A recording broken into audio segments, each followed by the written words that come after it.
Right, we're live.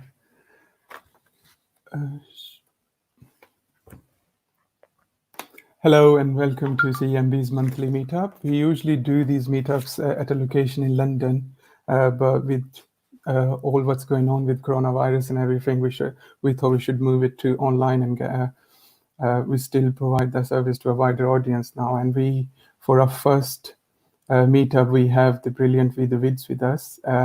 Veedu, if you don't already know, Veedu is a YouTube comedian who creates satirical videos on a range of topics, mainly focusing on Islam. Veedu is also an ex-Muslim, surprise, surprise, who enjoys engaging with his religious and cultural heritage and exploring different ideas and religious preachers in form of parodies and discussions. Veedu is a free speech advocate and stands for individual rights. So Veedu, welcome. Thank you for having me. I'm honored. Thank you so much. No, thank you. You're the perfect first guest to have for this new initiative the CMB is taking. Thank you so much for having me. I really appreciate that. Thank you. So before we start, just a couple of things. CMB also has a monthly sport group. But if you want to be part of sport group, it's done here in London. If you are in London, if you think you need a peer-to-peer sport group, or you need to talk to somebody about your apostasy or how you're dealing with just coming out of Islam, you should send an email to CMB. And the place it's a private group, so you have to reserve a place for yourself. And do that. The next one's on 7th of May. And guess who's leading the sport groups now? Veedu Vidz, the one and only, of course. It's all become a family affair, man. It's just too many of us. It's too many of us. Right. So, Veedu, let's jump straight in. Let's start with Islam, of course. How big of a part Islam played, like, in your life when you were a Muslim?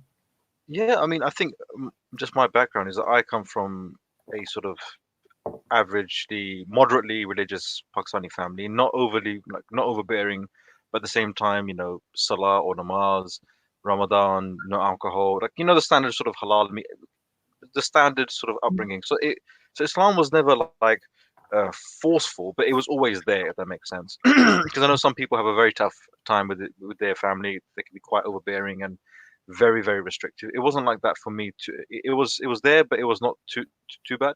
So it's, I grew up just like any other average Pakistani British Muslim, confused with my identity, Pakistani, Islam, this, that, British, whatever it is. So everyone goes through that cycle of who am I and what do I believe and what do I stand for and everything. But yeah, so I mean, Islam was always in the background. I did take Islam seriously in the sense, ideologically, I did believe it gave me meaning. It made my world meaningful as well, if that makes sense. Yeah, of course. So yeah, it was a pretty big deal. Yeah, and you were already out, like in a public sphere when you were still a Muslim. Do you think when you became an ex-Muslim and you decided to come out to public as an ex-Muslim, I suppose it wouldn't have been like an easy option for you to do. How did you deal with that? What was the reaction like? Because you were pretty popular amongst almost all circles. I used to watch your videos when you were still Muslim, and I used to enjoy that. That's the thing. I wasn't a Muslim at the time, but I didn't tell anyone. Okay. I didn't say anything because people used to always comment, are you Muslim? Are you atheist? Are you Hindu? Are you this or that? So I purposely, for the first, I don't know, couple of months, maybe longer than that, I specifically did not answer that question because I wanted people to watch the video and enjoy it without thinking, well, I'm only going to like it if he's a Muslim, or I'm only going to like it if he's an atheist. I'm only going to like it if this, or if he's this, then I'm not. Like, that was, for me, it was completely against the very nature of what I was trying to do. I was almost trying to create a space where Muslim and ex-Muslim can sort of laugh at the same thing without getting angry or without feeling too threatened. So that's why initially, for a long time, I didn't say anything. And a lot of people thought I was Muslim because they're like, oh, he's just making silly videos. Like, oh, this is fun. Like, I watch Architect videos, and yeah, he can be a bit funny sometimes, and his accent and the way he answers questions, everything is chapter verse, whatever it is. So that was my actual initial intention. And as someone who creates comedy, and this is what I would say, anyone who creates art, you should let your art do the speaking. Like, if I have to tell you this is funny, then it's not funny. Of If I have course. to tell you this painting is amazing, then it's not amazing. The painting should speak for itself, and the Yeah. comedy should speak for itself. That's what I just didn't want to even go into the theological debate, or are you Muslim, ex-Muslim, whatever it is. I just wanted the actual comedy to speak for itself. And people, if they like it, they like it. If they don't like it, they don't like it. But they don't like it or dislike it based on me. That's what Brilliant. that was my intention was. And that is such an important thing, because when I was watching your earlier videos when you came out, Yeah. I was an ex-Muslim in a pretty angry phase still, because Mm. I had thought I'd been lied to all my life, and I knew the repercussions of me actually leaving Islam, what it's gonna mean for me. And I still found you extremely interesting. Mm. And even though I thought you were a Yeah. Muslim, and I know many of my Muslim friends who still found you extremely funny and interesting, even though they were still practicing Muslim. And you were actually the first person to have that uniqueness about you. Mm. Was this actually a thought out process for you to do that, or you just started putting your comedy out first and not thinking about attaching your identity to it whatsoever? Yeah. So it was very deliberate for me. Ideally, I would have not have said I'm not Muslim or ex-Muslim. I would just left it blank. But people kept asking. It was a recurring, and obviously like a Yeah. recurring thing. And people will not invite you to event or invite you on the live stream, so they have to ask you like, "Are you this or are you that?" But in an ideal, perfect world, I wouldn't even say I'm this or that.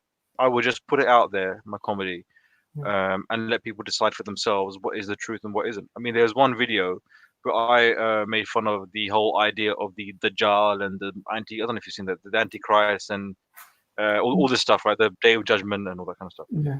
And one person commented in the video, and he said, when he said that I'm Muslim, or I can't remember if he said he said, I think yeah, he was a Muslim, and he said after watching your video, this when you make fun of the Dajjal and the everything, I can't take these ideas seriously anymore. I can't. So for me, imagine if I had done a lecture Yeah. on the Dajjal, 1 hour long, Yeah. and given all the proofs and the this is nonsense, maybe that wouldn't have had the same effect. Yeah. But if I make a 3-minute video where there's a bit of humor, where there's a bit of comedy, it disarms you, and it sort of it targets you in a very different way from a debate would. Because in debate, people can get very defensive, and they can actually dig their heels deeper into their opinion, even if it's wrong. Yeah.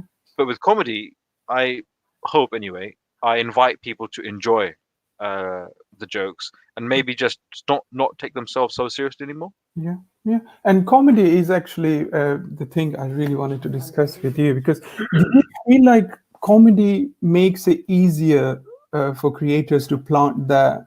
I'm not saying that's your intention to do, but does comedy make it easier to plant that first seed of doubt in people? 100%.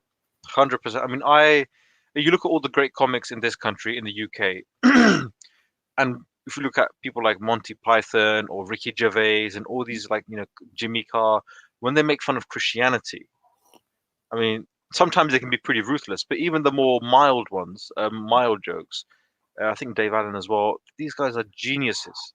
And once I mean, even as a Muslim, when I used to watch that, it's funny. It's very funny because even as a Muslim, when I was watching them make fun of Christianity, I was enjoying it, even though technically speaking, they were kind of making fun of me or my religion anyway. But I was like, oh, this is fun. Like, they make fun of Christianity, oh, Jesus, this and that, and whatever it is.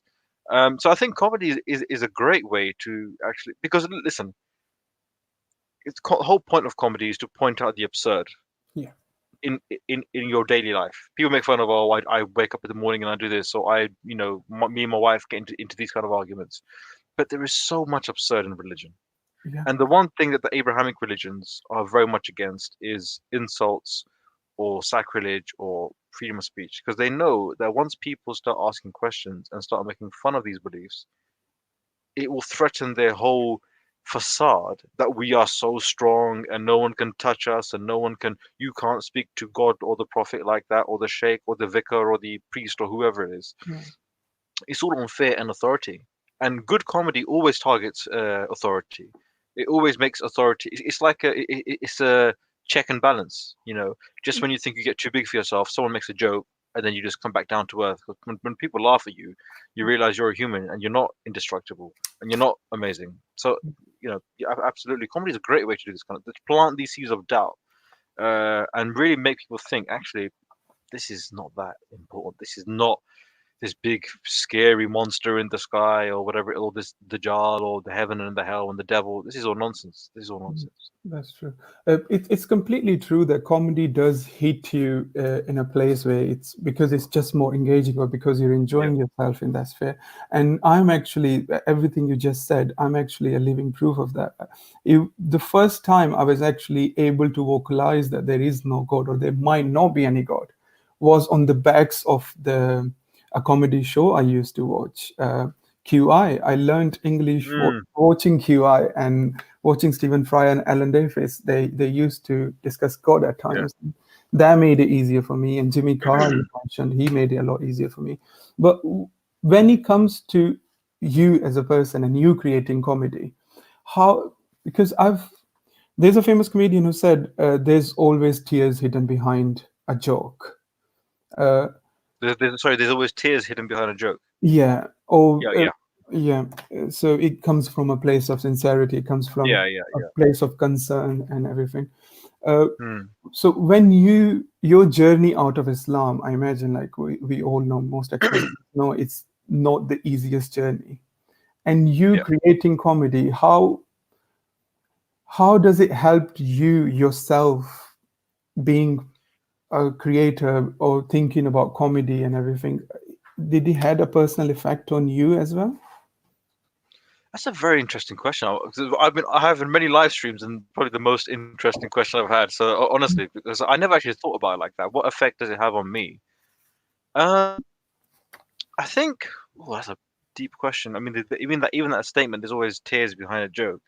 Maybe they're not my tears, Yeah. personally speaking, but they are tears of other people who have had that experience.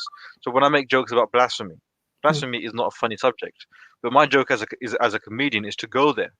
Yeah. So I did a video on 5 reasons why I think blasphemy is good, and they were all like obviously really stupid reasons, but I made them out to be really intelligent.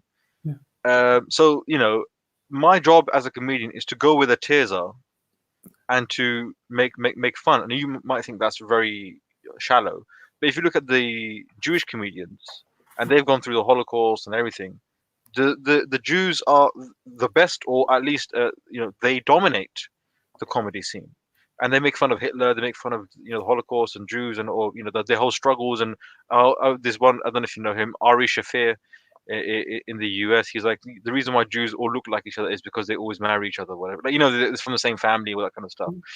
He actually said this on British TV, and they were a bit awkward. They're like, "Oh, we don't know how to respond to that. Do we laugh, or is that offensive, or whatever it is?" But I mean, I got his joke because obviously, Pakistani cousin, whatever it is. But I mean, I got his joke. So your job as a comedian is to go to the tears and to make them into smiles. So that is my personal experience. And people always, I mean, I never had those tears in the first place, but other people who I meet or in the comment section, they always say, thank you so much. I can breathe easier because I can't take what you say seriously anymore. So that's my job, is to go where the pain is. And there's a lot of pain in these types of religions that are very controlling. And to highlight and to just to flip them on their head. So I made another video some time ago, how to beat your wife with love. Okay. Of course, beating your wife is not funny. There's nothing funny about yes, a stick or a pencil, whatever. There's nothing funny about beating your wife. But my job is to make it funny and make people realize the whole rationale behind beating your wife, and actually this is a very good, proper Islamic thing, is nonsense. It's complete nonsense. So for me personally, it's kind of weird because now I look at every really bad situation and I think, how can I make this really, really funny? Which is a weird way of thinking, but as a comedian, you have to go there. Yeah. To people who are watching, we'll be taking questions soon. You can start leaving your questions in the comment section, and then I'll start asking your questions to Veedu. And before we move to questions, so one thing I wanted to ask you, because you have a brilliant creative mind, what do you think ex-Muslims, or how do you think ex-Muslims can better express themselves in public sphere? So this is something which I've been but I haven't. I mean, I've been thinking about this for some time now, because I had an event last year, and I had this girl come up to me and said, you're doing amazing, this, that, and the other. I'm an ex-Muslim, and I've left Islam just like a couple of months ago. How do I get involved in activism, and how do I do this, and how do I? I was like, calm down. First, you don't have to do anything right now. You just number one, if you're an ex-Muslim, and you've just come out as an ex-Muslim, do not think it is your job or fard upon you to now do da'wah in the Islamic or the ex-Islamic circle. Just relax, take your time, take it easy. We have a lot of mental, maybe physical wounds we need to heal. So before you jump into the activism scene, just do yourself a favor and just relax, and take it easy. Secondly, not everyone has to be on YouTube, or not everyone has to be on the streets marching. Those things are important, and they've made a huge difference in the discourse and in getting us recognized over the last 5, 6 years. If you look at all the new ex-Muslim YouTubers or Instagrammers or whatever it is over the last 6 years, it's amazing. Like whether it's in Urdu or Arabic or English or Farsi or any other language, it's been an amazing drive. But so that woman, or that girl that I was speaking to, she said that she's an artist and she likes to draw. So I said, well, why don't you draw? If you're already good at something, why don't you just keep doing that? And why don't you make pieces of art that may have some religiosity behind them, may not? There may be paintings that make you skeptic, that make you think, that force you to challenge your own opinions. Not everyone has to be a VEDUVIDZ. Not everyone has to be an activist in the front line doing. If you have a talent, whether it's writing or poetry or reading or I don't know, sculpting or skydiving, who knows, anything. There's no reason why you can't use your own skill to express your own opinion in a creative and artistic way. So don't think that there's only one way of doing something. You can you can spread a message in many different ways. And in fact, I would like to do just comedy, which has got nothing to do with even Islam, because that way, if someone comes across my work from that video, which is a non-Islamic video, they might look at the other stuff and say, "Well, actually, I didn't realize he made these kind of videos. This is actually quite interesting." And that might also be another interesting way to get the message out. Is to just be good at something, and people will take you seriously. It doesn't even have to be related to Islam or atheism or anything. Just be good at something, and then people will check out your work and actually be like, "Wow, this person's really good." Oh, brilliant. Right. Finally, before we start going to the questions, in all those years you've been active, or you've seen from your living room, have you seen a shift in a wider society when it comes to ex-Muslims? And what kind of change have you seen within ex-Muslim community, wider and then within ex-Muslim community?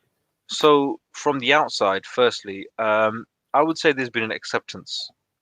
I think in the beginning there was a massive denial that we even existed, Yeah. and a very bad caricature of ex-Muslims, either by Muslims or either by some left-wing people, um, or even by some extreme Hindus, some extreme right-wing people.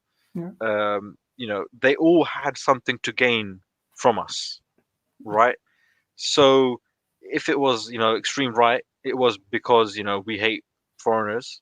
If it was extreme left, it's because these people are racist and Uncle Toms. If it was Hindus, it always ended up, or extreme Hindus, they always end up Pakistan, India, Pakistan, India. It just got taken into that conflict. And if it was Muslims, then obviously they'll say you guys have sold out and you just hate Islam and da, da, da, da, or you hate Muslims as well. Not you hate Muslims. You guys are emotional and you're not real. You're paid by Israel. You're paid by Jews. So it looked like most, not all, but a lot of groups, they used us in different ways, and our own original authentic voice was completely ignored or misconstrued. So now we have so much presence online. We have so much things we can say, and this feeds into the internal thing, which is that there's a whole range of ex-Muslims' opinion. There are some ex-Muslims who are for reform, Islamic reform. There's some who are not. There are some ex-Muslims who are pro-Israel. There's some ex-Muslims who are not. There's some whatever view you have, Yes. you will find that within ex-Muslims. There are some ex-Muslims that are very pro-Pakistan. Some ex-Muslims that are not pro-Pakistan, for example. So this has been, I think that's a good thing, because firstly, we don't have a central book. We don't have a central leader. We don't have any the doctrine from heaven saying if you are an ex-Muslim you have to have X, Y, and Z and the kalima we don't have that. The whole point of the thing is that you can think for yourself. Yeah. So I think the evolution has been our own voice outside has been expressed more authentically, and and people listen to us instead of listening to other people speak about us. Yeah. And secondly, internally, we've got such a range of opinions. I mean, we went to Amsterdam last year, and I got into discussions with Armin, with Ali, with Haris, with Jimmy, and everyone had a different opinion on everything, which is fantastic.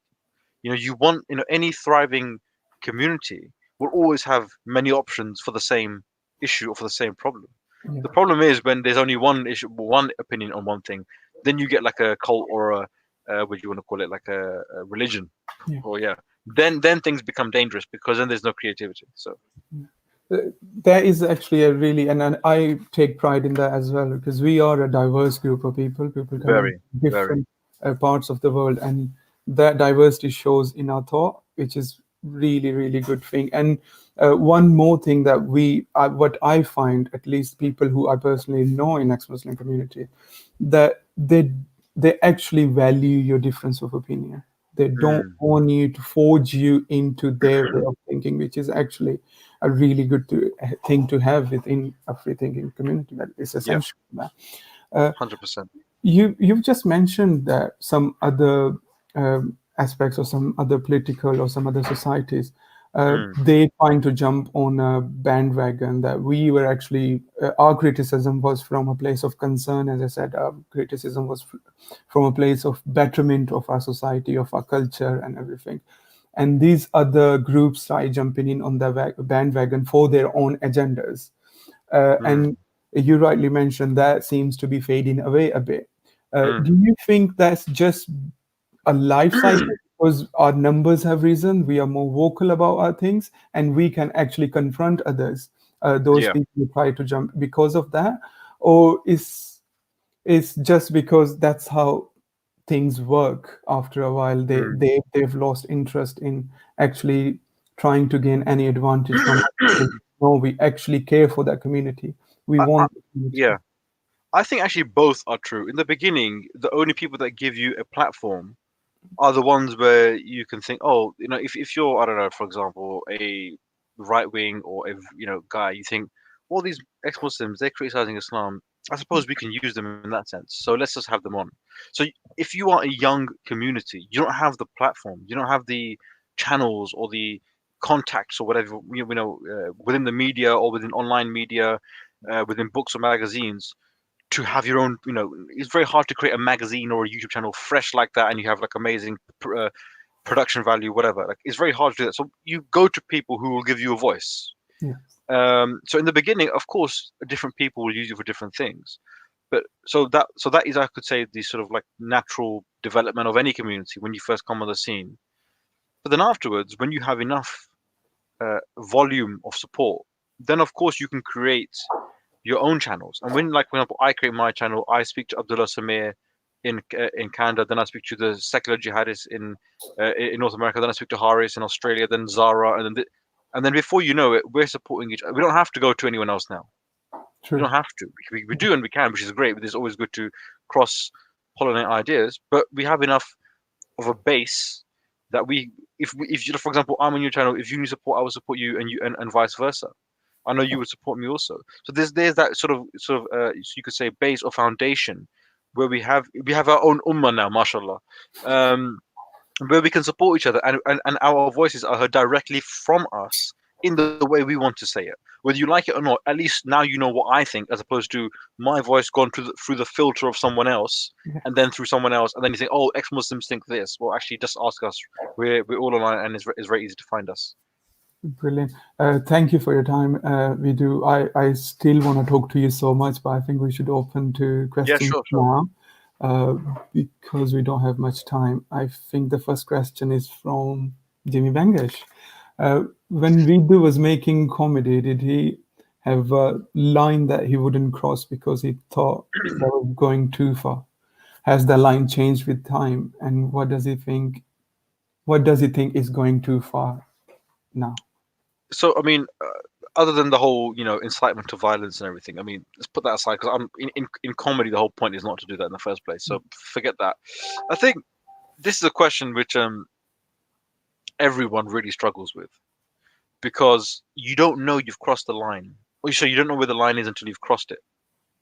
And even if you do cross the line, what I mean, you have to ask yourself: is this joke actually causing any harm to anyone?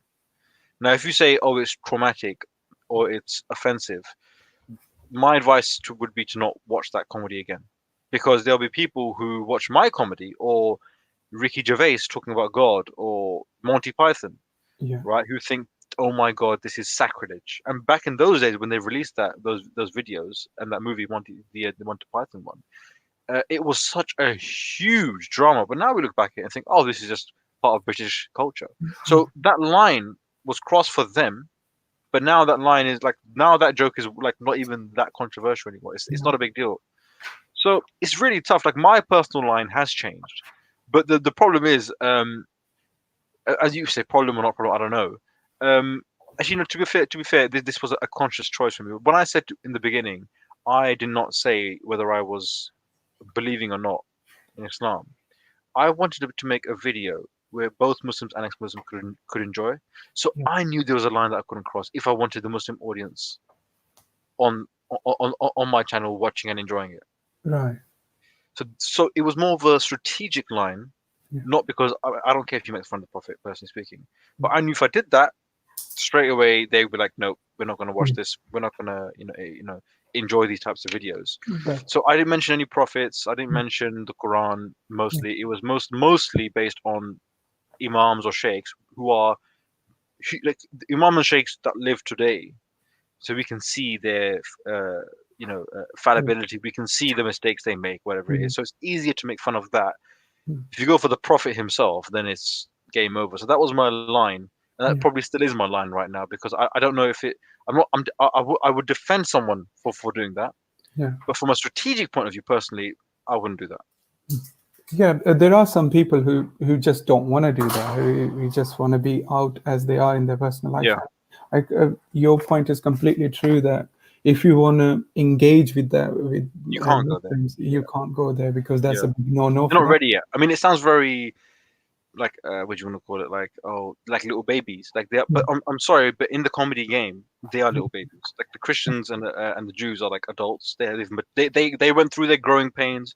They also went through puberty and mood mood swings. Don't get me wrong. They also threw their toys out the pram.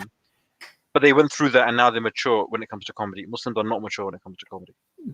Okay, I won't display this question because there's an area name in it, and I don't want that to be out. So the question is from Fahim Khan: how did you get away from any social pressure to be Muslim? I only ask this because my family are pressuring me and living near this area in London, where practically everyone is Muslim and helps family. So I'm just really sorry. how did you get away from any social pressure to be Muslim or to be Oh, with as a Muslim person?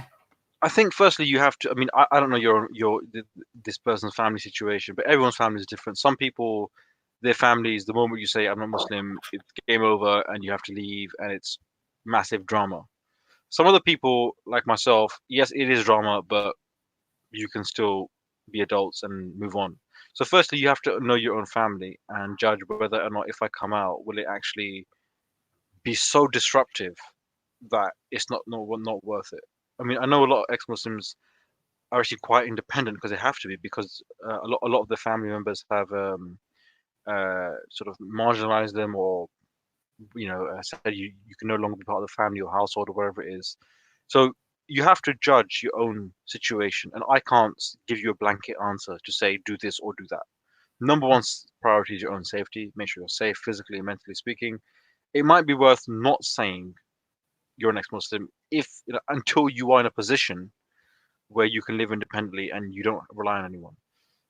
It's really tricky. I mean, these are actually more questions you should think about from a financial and independence point of view, as opposed to Muslim or Islam or theology. Yeah. So that When might be something to consider. When it comes to Sorry, sorry. exmuslim, there's also an additional layer of actually being disowned, not just by Yeah. family, but your whole culture.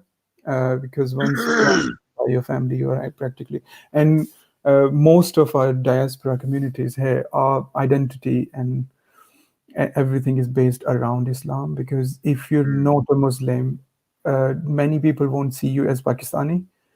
If you're Yeah. not a Yeah. Muslim, many people won't see you as Bangladeshi. So there are Or Somalian or anything. Yeah, exactly. Somalian, Yeah. yeah. So there's all of that to consider as well. So that makes it actually quite scary. But work on yourself. Only come out when you feel like you are ready to do so, and don't take unnecessary risks. You don't have to. 100%. Sorry, Next, just on that last point. yeah, Don't take any unnecessary risks. Don't be a martyr. Don't be a shaheed. Okay, there's nothing after this life. So just make sure this life, is the one and only one. Don't go out there thinking I'm an ex-Muslim. No, no. Don't do any of that. Use your brain and just take care of yourself. yeah. And there's no sequel to life, is there? So There's no part two. Yeah. there's no part two. So the next one's from Mariam herself. Oh Who's wow, your favorite comedian and why? man. You know what? It's such a hard question. Because there's so many people and for different reasons also.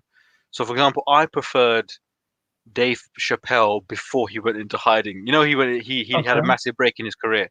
Yeah. I think Dave Chappelle then, Yeah. like what I like about a comedian, personally speaking, is he or she doesn't care if someone's offended.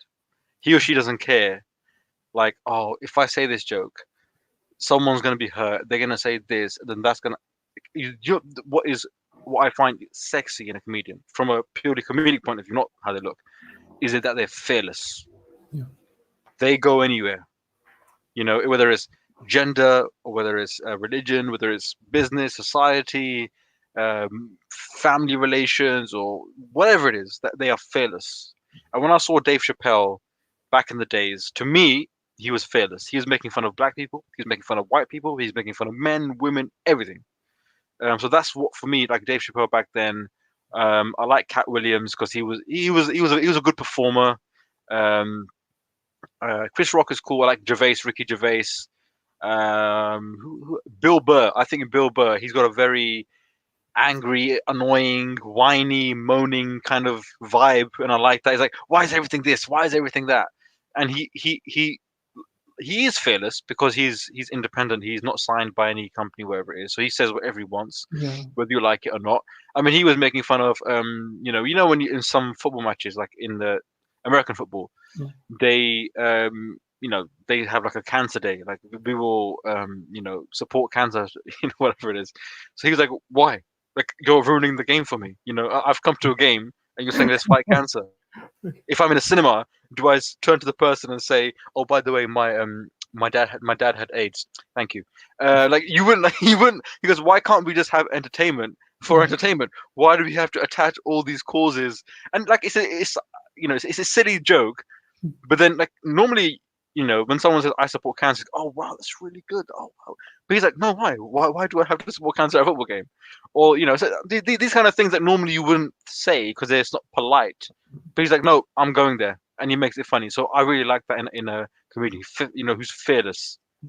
And how much does the delivery of a joke counts? Because you Yeah, mentioned two comedians, Ricky Gervais and Dave Chappelle. They can both say the same thing, but you have different feelings around them. yeah, Because yeah, when yeah, Dave Chappelle says something, you feel like you're sitting in your living room and Dave Chappelle just standing right yeah, in front of you and telling you that personally. yeah. Whereas with Ricky Gervais, it's a completely different feeling. So, I think I think you're right. I think every comedian has their own unique style, and the best comedians are the ones that know their style and perfect it. yeah, So, for example, like I said, Bill Burr's that whiny guy who's like, if you've got a friend who just complains about everything, everything is wrong, everything is messed up. Dave Chappelle's the kind of guy um, who says stupid things or who says smart things but in a stupid way or stupid, well, whatever. He says things you're not supposed to say. If that makes sense. And he's got obviously like a political thing as well, social issues. Ricky Gervais, watched some of his stuff. It's kind of like a story almost. He's kind of building it up. So delivery is a huge part of the game. I mean, if you were to write a joke on a piece of paper, I can say it and you can say it, but one might get a laugh, one might not get a laugh, Yeah. right? Or so delivery is a huge part, and finding your inner voice of, because I went on this comedy course, right, for stand-up comedy. So I did my own first stand-up comedy before this whole Corona nonsense. Um, but anyway, there was this guy with us on the course, and his comedy was so funny, but he was so like I can't even imitate it. He was like, yeah, so I Okay. work I work for Sainsbury's, so fuck Tesco's. Like like I can't like it's not funny if I say it, but the way he was saying it was like it's so simple, but for him it was so deep. Yeah. So his delivery was that very dry, very understated kind of comedy. But for someone else like me, I have to be lively, I have to build a picture, I have to do imitations. But he didn't need to do that. He Mhm. literally said 3 words and people were crying laughing. So everyone has their own style. Yeah, and right now, like all styles are in demand now. Mm. There are so many platforms. Like people like James Acaster is doing pretty well. Yeah, Really yeah, good. exactly. And you have Russell Howard. There are two different Mm. sides of spectrum, but they're Exactly. both doing extremely well and doing really good. Let's get to the next one. How did you come up with the idea of revealing yourself as an ex-Muslim, and before that, what had stopped you from revealing? I feel like we've already touched upon Yeah, that. yeah. If you want to expand anything, feel free to. I mean, to be honest with you, I mean, it's the same old stuff. You have to know your family. You've got to be safe. There isn't like a secret. There isn't like a technique or anything, whatever it is.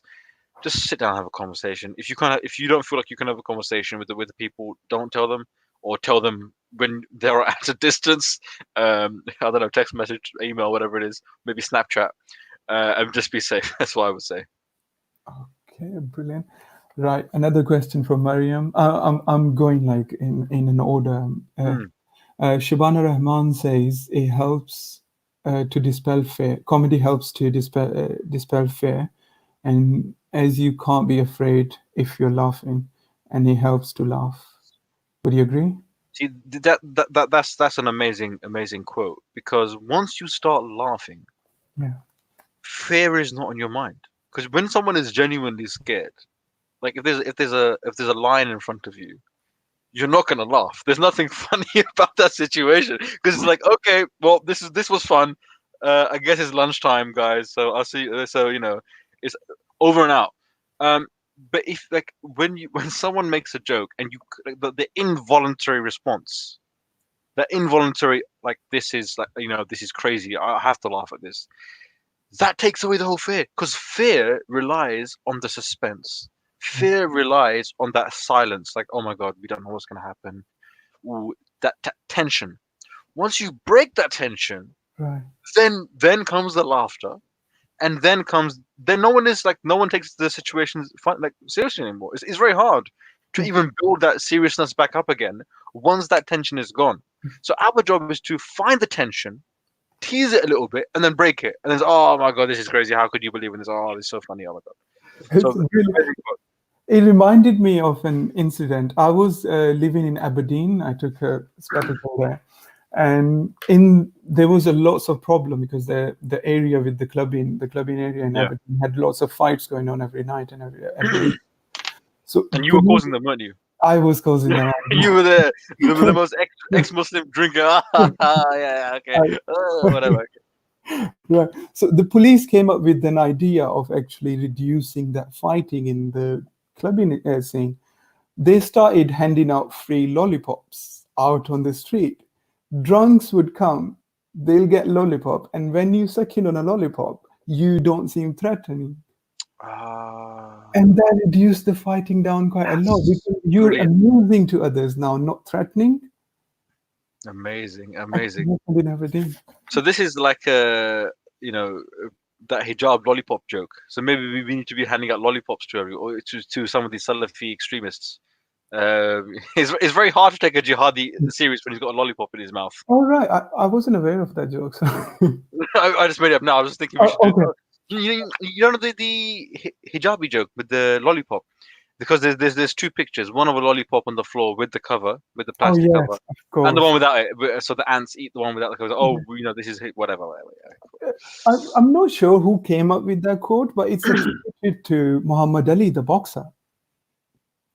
Really? Yes, yes. Oh, wow. All my childhood, whenever I heard this story in Pakistan, one was about Queen Bee, and the other one was uh, Lollipop without rap, and they say it was Wow. Muhammad Ali who actually said it. But I haven't been able to verify it. So it's just I uh, don't think it's lollipops. I don't it's think. Pakistani fact. So Oh, I think, Pakistani fact. Oh, yeah, of course, of course. Yeah. uh, what are the biggest do's and don'ts of the average ex-Muslim? It's just the Means regular. you're the average ex-Muslim. So as a very average ex-Muslim myself, I'm a very average ex-Muslim. I live a very normal life outside of this. Just be a good human being, man. Just sorry. If you're talking about ex-Muslim stuff, the average do's and don't bring up ex-Muslim stuff all the time to people who don't know anything about it. Just be normal. Don't. I'm sorry to say this, but don't be. Vegans. I'm a vegan, by the way. Um, whatever it is. Don't be like. Are you a vegan? Oh my god! How have you not mentioned it? And it's been what, half an hour already? For 40 I minutes already. don't. It's just for me. I don't really mention it. See, that's what I'm saying to you. It should be for you. So whatever the vegan, ex-Muslim, whatever it is, first and primarily, I don't talk about ex-Muslim stuff outside of when I meet you guys. And when I meet you guys, I'm actually talking about other stuff. It's like this, like, oh, how's it going? How's work? How's this? How's that? So I mean, I would say this talk about it when it's appropriate.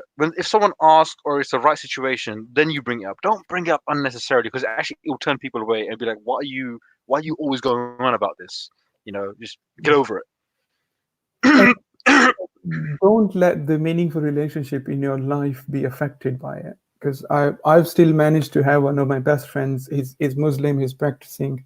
He's a Hafiz. He prays all the time. But we're still pretty good friends because Yeah, it's no. You shouldn't let it affect your relationship with others. exactly. Lex, it's timely question. Do you ever miss going to local mosque during Ramadan to get some free food? I No, totally do, Shankar. You didn't get I any free food from mosque, did you? I did not go to the mosque to break my fast. I did it at home. Right. So the food was amazing at home, and I personally did not like the whole mosque experience or Ramadan experience. I think in Ramadan, people are hyper religious. Yeah. For first 3 days. Okay, first 3 days or first whatever. But guy, like, I remember, I was never very religious, but I was like moderately religious. But I remember guys who would like talk to girls, like drink and this and that. And when it comes to Ramadan, they're like, mashallah, Shaykh al-Islam or whatever. Yeah. And it's like, oh, brother, aren't you doing this? I'm like, no. Oh, what is Ramadan though? I'm like, yeah, okay, calm down. Now you're giving me advice when you were the one that was sinning before. And I find a lot of family members just go hyper religious and become overbearing. And I'm like, listen, if Ramadan is like, take this opportunity for yourself. If you want to be like praying more and fasting more and all, like, fine, but it should be an individual journey for you. Don't put it onto me and then try and shame me or for like I'm not interested in that. Mm. So I don't miss going to Friday prayers because there was a point. I think for the when you're young, like these Friday sermons seem so amazing. Or Yeah. there's a guy there and he's saying all these things. Don't you think about this? Don't you think about that? Allah has given you this, your breath. You can take it away any second, and then where will you be? Where will you be? Like, well, they get emotional, and then you're like, oh wow, this is really amazing. I thought when you're young, but then afterwards you've seen all of them, so you're like, okay, I've seen this one like last week, but this is one week before. So I got really bored, and I felt like a lot of these khutbahs were not intellectually stimulating. They're regurgitating the same old tired stories again and again with the tired platitudes of you are ungrateful. Allah has given you so much. Allah has done this. Allah, oh, for God's sake, man! These are sadomasochists. Literally, oh, I suck. I suck. You are the best. You are the best. I'm nothing. I'm like, Mm. actually, why do I suck so badly? You suck, man. You created me. If I suck, what is it about you who made the one who sucks anyway? So I was just like, bro, this is like I ain't got time for this, man. So I don't miss going there at all, for honest. Really. There is also the second part. For some people, going to mosque was actually fun. It Mm. meant for them to get away uh, from the house, because you're at a certain age, like 16 to 18, where you don't want to be cooped up at home and going out to a mosque, or going with the Tablighi Jamaat, or doing iftar in. Yeah, I've been to dozens. Uh, Oh, they're good fun, those lads. yeah, That's it was. that's a good night out with the lads. Good. In Aberdeen, I'm sure you with the Tablighi Jamaat in Aberdeen, they were handing out lollipops. I'm sure they were. That was the gusht we did. After Asr prayer. Oh god. Yeah. Yeah, I sometimes do miss that part, because Mm. for me, Tabligh, Ittikaf, I did Ittikaf 5 years in a row before coming to Britain. For how long? Oh What? How yeah, many days? 10 days. Really? How Last was it? How was Ittikaf. that? I never did it. So how was it for you? I have some of the most fun memories from Ittikaf, Mm. really. So first of all, there are some old people who sit in Ittikaf, but it's mainly younger people, to get away from school, to get away from tuition and everything. Mm. Okay, that's an easy way. Yeah. And you are cooped up with your friends day See, and I night. never had that. And I day. never had the whole friends thing in mosque, whatever it was. It was So quite for, fun. so for me, I never really missed it because I never had the. I had friends outside of mosque. Yeah, we used to go mosque, but we spent time outside of it as opposed to inside. So Right. We'd supposed to pick a bat and bowl in. sorry. Do Oh, really? Yeah, yeah, yeah. And on Oh, the okay. rooftop, we used to play cricket and mosque All right. rooftop. After us, I go up and look at girls around. So it was kind of fun. It is fun for some people, and I understand when some people miss it. Uh, Mm. but you can replace it with any other thing. Oh, So, yeah, yeah, okay. Okay. yeah. Sorry, I've got hiccups. Uh, right. The nerdy Walker. What are some of your misconceptions you had about other religions prior to leaving Islam? So for me, Hinduism was just worshipping thousands of gods and a very super. Like, I think all like the way Islam paints paganism or idol worship is a very simplistic way of looking at it. Because it's actually not as. I mean, some people do the physical worship of idols and that kind of stuff. Yes, there is a bit large people of Hindus who do that. But there are many Hindus who are like they understand because I know it's an idol. I know I'm actually not praying to it. Whereas Muslims think, no, no, no, no, you actually are, whatever.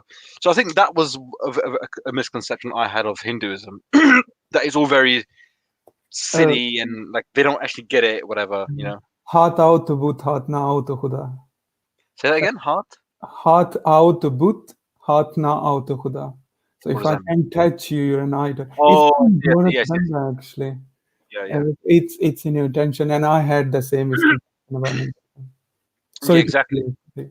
No, no, I agree with you. Like it was almost a very simplistic way of understanding Hinduism, and obviously Hindus know it's an idol. They know it's not a god, but obviously it's just a representation. The same way if you have a representation of art, Islamic art in your house, that doesn't mean you're praying to the art. It's just beauty, whatever it is, or a representation. So that was one misconception I had of Hinduism. I would say of Christianity. I thought this is kind of weird, but I just thought Christian. I actually had a better opinion of Christianity before Islam, before I left Islam, because I was like, well, they're kind of people of the book, and if my book's good, then their book is kind of good as well. Right. But once I realized my book's nonsense, I'm like, their book is pretty nonsense as well. Yeah. Like the whole idea of like sacrifice, Jesus dying on the cross for someone else's sins. At the time, for me, it felt like really noble. Like, Mm. wow, this guy is dying for your sins. But then I was like, actually, hang on a second. If someone commits the crime, they should pay the price. Why is someone else paying the price for them and then saying, "Oh, I died for your sins. You should be thankful"? No, well, don't die for my sins. Let me Yeah. die for my sins. Like don't take that on yourself and then guilt trip me into worshiping you. No, I'm all right. So actually, I had a better understanding or opinion of Hinduism after, and a worse one of Christianity. If that makes sense. Yeah, to extend this, I wanted to extend this question to communities as well. How big of a role do you think exposure plays? Because I grew up in a society where it was just one way of life. I had no exposure to any other way of life than being what I was told in Pakistani culture. Uh, and people who've grown up here, they've seen other lifestyles, they've seen other cultures in a multicultural society, they've Mm. seen people living different ways of with different ways of life, and I've seen the people reacting to it two different ways. There are fundamentalists who just come hate, or at least separation or division from them, and there are other people who actually don't talk about it but not opposed to their way of Yeah. life. How do you see it? What in communities, Muslim communities in Britain, how do they react to different ways of life within?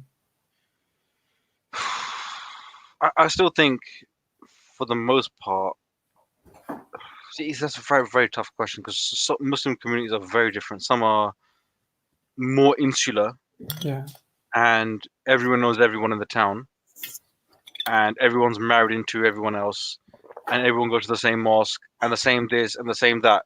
So if you come out as an ex-Muslim there, I mean, that's bloody tough because there's nowhere to hide, you know. But if you are someone who's got a more relaxed community, maybe it's not as incestuous, not in a cousin way, but in a sort of like everyone's tied to everyone. yeah. And you have friends that are non-Muslim, your parents don't mind you seeing non-Muslim friends or hanging out or whatever it is, then there's space for you to express yourself more openly, and you can, and maybe those parents will be more accepting. I don't know. It's very tricky. There's not a blanket answer for this. So yeah. I understand. Okay, the next question, we go back to the Bangesh. Mr. Jimmy Bangesh asks you, you recently did your first stand-up comedy performance, which the video is on now. It's hilarious. I think everybody should go and watch that. It's got nothing to do with ex-Muslim or anything, but It doesn't do exactly. that cousin joke to start with was brilliant. Yeah, that was purely accidental. That wasn't even one person in the whole thing cheered me. So I was like, well, that must be my cousin because no one's cheering me. I sent him from Pakistan. Everyone was silent. I was like, oh, that's a good start. And then from Pakistan, crickets. I was like, okay, nice one. History, politics, religion, three main Yeah, topics. yeah, yeah. Exactly. What was unexpected about the experience, and will you be able to see? Will we be able to see more? Yeah. Yeah, I was actually planning on doing more, but this Corona came into things. So hopefully, when it's done, whenever it's done, I don't know. Hopefully, we'll do more stand-up comedy. I'm actually looking to do more stand-up comedy than YouTube comedy because I think stand-up has something else which YouTube doesn't. I think real face-to-face or live interaction, going to places, performing for me, will be better for my personal development and just general comedy career. I'm not saying I'm gonna have become a huge comedian, but whatever it is, I think that is the way forward. So, what was the most unexpected thing about the experience? Time flies. Like I remember at the beginning of the course, we had to do 5 minutes. They said you got 5 minutes, and I'm five. You want me to speak funny for 5 minutes straight? Are you crazy? I can barely speak funny like in a stand-up kind of way, not in a sort of like me and you will speak and then I'll say something funny, but can you do it for 5 minutes straight? Yeah. That's very. So I'm like 5 minutes is too long, man. And by the end of the course, I cut out. I had more jokes that I had to cut out like at least half my jokes, more than that, to fit it into 5 minutes. And that video at the end was actually 6 minutes. So actually went 1 minute over. So when you are up there, time is just flying. So I didn't realize how quickly time went when you're up there. And one of the things you have to be comfortable with is silence. You have to be comfortable with, even if you say a joke and it doesn't land. So even if someone laughs, it's not the response you were looking for. Instead of staying there and dwelling and thinking, why didn't anyone laugh at that? Did I say? Just move on. Don't, because if you dwell, then you get lost in here. And if you get lost in here, you have the perception that time is moving even slower. So I'm like, wow, everyone's looking at me, man. Oh shit, what was my next line? So the thing is that you have to be comfortable with silence. Time goes super quick, so just move on to the next joke. If you go to the next joke and someone laughs, then it's fine. You win them back over. Okay. But how do you do that? Because doing stand-up comedy, for me, I'm an outsider. I've never done it. But you're actually looking for laughs. You're looking for an instantaneous feedback to what you're saying. Then how do you block out the feedback you don't want? Because you're looking for a feedback. It's just practice. You have to practice. I mean, we practice on each other quite a lot, and some of the jokes I said were like they're not even worth repeating. They weren't even jokes. They were like half a joke, and then I was like, oh shit, I should realize this isn't even funny, and people are just looking at you like this, like was that supposed to be funny? So you get used to other people not laughing at your jokes. So you have to practice in front of other people who are going to be nice to you. Ideally, they're in the same boat and they're also looking for laughs. So people are generous in general, especially if you're working with them. But you just got to keep going. You have to keep going. You just got to think, okay, no problem. I've got another joke. No problem. I've got another joke. That's how you get over it. You always have one or two jokes more in the bag. So if this one doesn't work, you just go to the next one. See, for me, that sounds like an amazing skill to have. Only process the feedback that you're Yes. actually looking for and block out anything else. Exactly. So, for example, me, when I said I'm from Pakistan, it was dead silence. And then one person cheered. So I'm like, oh, that must be. So I just turned it on them. So I Yeah. only need one person. Sometimes you see comedians, they just pick on one person Yeah. in an audience because they're like, I don't need everyone to laugh or react or cry. If I have one person doing it, I'll just channel the whole direction, the whole flow of energy into this one guy, and they can laugh at him, which is fine. I mean, that's what happens in comedy clubs, wherever it is. So you just got to be aware of your surroundings, and whatever you get from them, just, I mean, if they're not laughing, just say, yeah, that was really funny. Or just like you, just whatever. You just use their silence, it's not silence, to your advantage, so you can always flip it. Oh, brilliant. So I think we can still squeeze in a couple of questions. Okay. Sorry, excuse me. Do you ever look back at the idea of hell as described in Quran and suddenly feel a bit of fear? No, because No.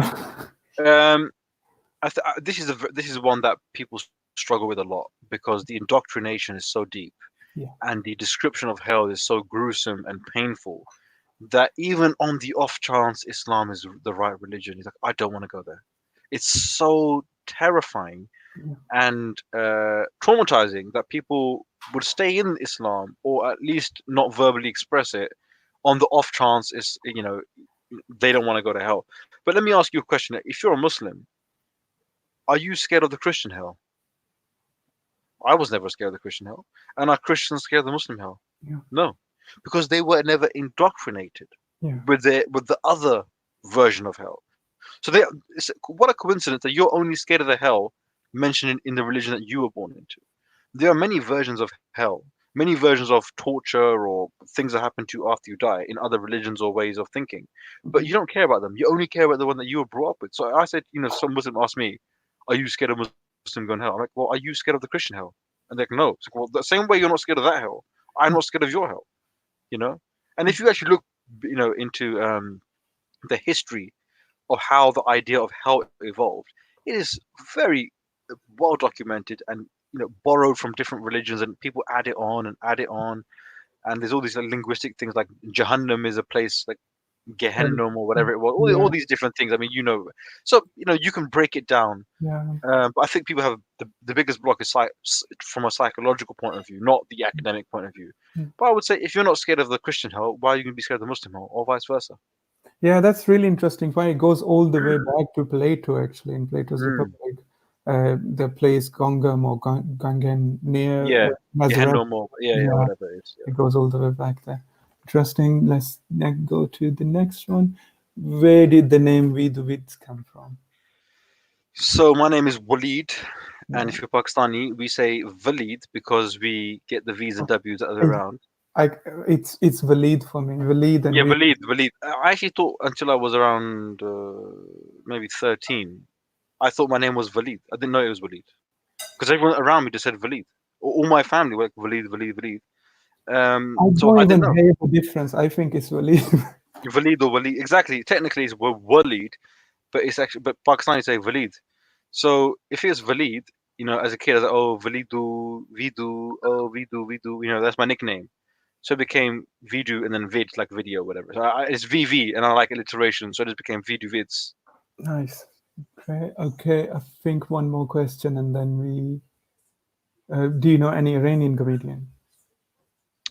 There's that famous guy, Maz Jobrani. He's Iranian in No. America. Yeah. Maz Jobrani. I mean, there's probably more. I think in America there might be some. There's quite a few Iranian um, Iranian, Omid Jalili as well. He's Iranian. He's from the UK.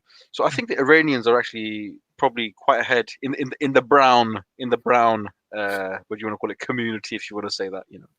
So yeah, Maz Jobrani and Omid Jalili. Okay, great. Before we go, you guys are very, that's not a question, that's just a statement and a statement of that. Okay, I think there are some people saying hello to you, Zara K, Jimmy Oh, Bang. hello. I didn't see that. Hi, Zara. Hi, Jimmy. Right, I think we've reached the end of it. We decided on an hour, and it's exactly an hour now. Right. Thank you for joining us, Veedu. Thanks a lot. And It feels strange that two Pakistanis are finishing something on time. on time. Normally we would start half an hour late. I went to a wedding. It started 3 hours late. It started at 1 in the morning, and then the light went out, so we had to go home. I was like, "What was the point? Roti bhi nahi khai. We didn't even eat the food." What was the point of that anyway? I'm So quite proud of that. I've never done that. yeah, yeah. Never done anything on time. Right. Thank you, guys. Thank you for joining us. Thank you for all the questions. And before we go, I remind you again about CEMB's sport group, which is happening every month now. Mimsy, sorry, Mimsy Vidz will be leading that, and you can send your name and reservation for that sport group at hello@exmuslim.org.uk. Do that, and monthly meetups usually happen in London. If we move back to a location, do come and join us. And till next time, thank you.